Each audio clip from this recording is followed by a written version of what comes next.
I mean, look, I think we've mentioned the word a few times, and I'm sure you've all heard it a bunch of times, but one of the key things, firstly, is authenticity, and that is the overarching quality above anything else. If you're building that personal brand, how do you distinguish yourself? What makes you who you are, and what makes you, not necessarily better, but different to someone else? And, through that, what are you an authority in? What is that thing that you really know so well, or you're so good at, and that you're able to stick to, and you're unwavering in, that is something that no one can ever, kind of doubt in your pursuit, in your goals.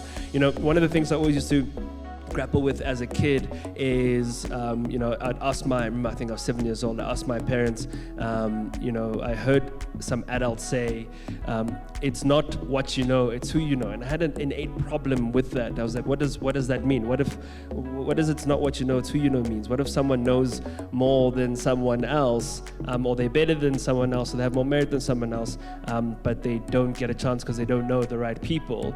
And essentially they told me that I was a kid and I was naive, and that you'd understand how the world works. But it's something I've always wanted to find an answer to, and want to kind of really focus on living differently, where my whole thing, where I ended up kind of wrapping my mind around, was that that's not a sustainable way of even thinking, because when it comes to being able to really show what you've got, if you can't because you've been relying on who you know, then you're going to be very exposed in that regard. It can only take you so far. And so I kind of would flip that to, if you are really good at what you do, and you're passionate about what you do, and you're willing to put in that work, then you become the person that the who you know wants to know, because you're so damn good at what you do and you can't be ignored.